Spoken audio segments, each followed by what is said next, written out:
Stop sacrificing what is permanent. That's what the church at Corinth was doing. They were sacrificing what was permanent, love for what was passing, spiritual gifts.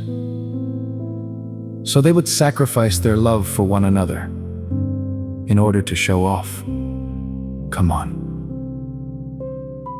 They were sacrificing what was permanent to satisfy what was passing.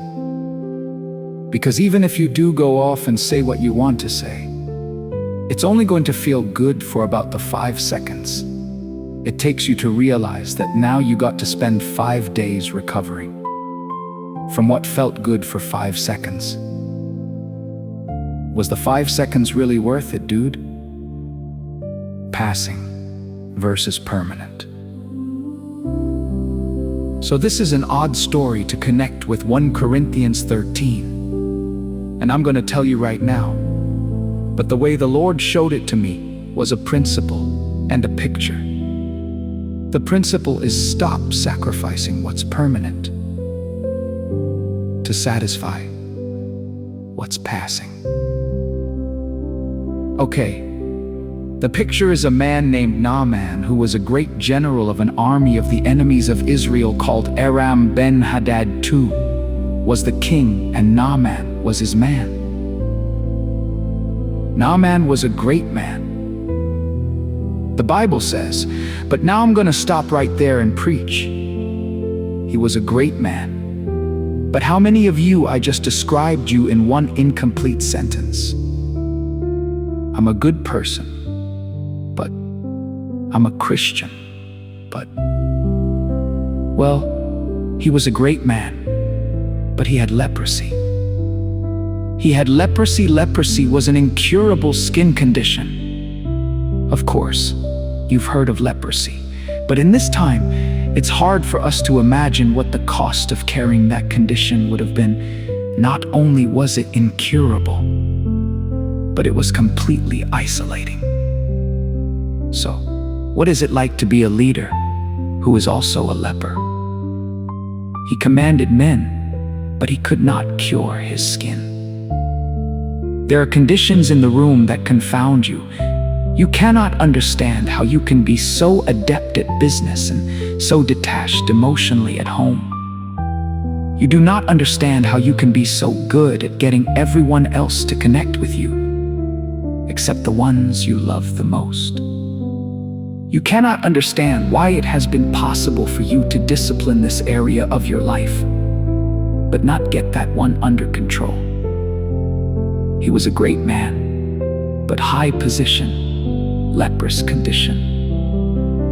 And into this juxtaposition of his realities, which are both very real, the Bible says that there was a little girl living at his house that one day, perhaps seeing him change out of his armor, noticed the spots of leprosy that were beginning to spread. In fact, the Bible says that it was a spot. So, they caught it early. And the little girl didn't have the audacity to say it to Naaman, because she was an Israelite, and she was actually taken as a slave to serve in this house. So it's uncommon that she would be the one to voice this idea, but she did.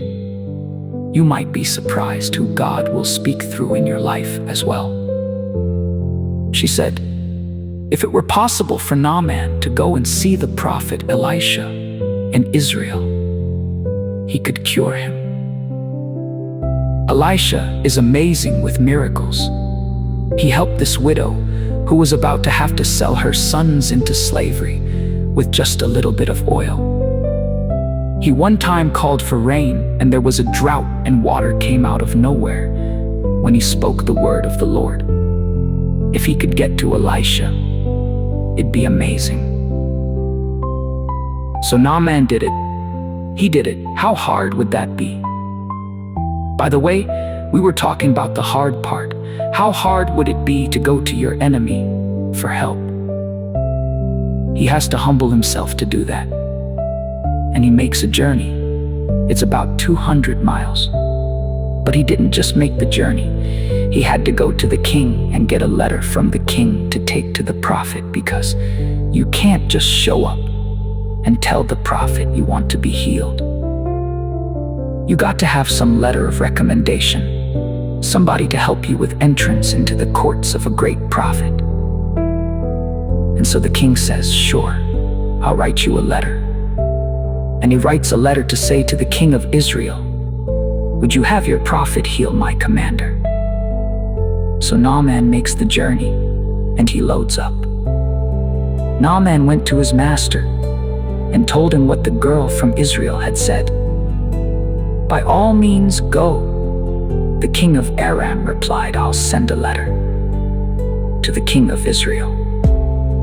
Naaman left, taking with him 10 talents of silver, 6,000 shekels of gold, and 10 sets of clothing. He's traveling heavy, man.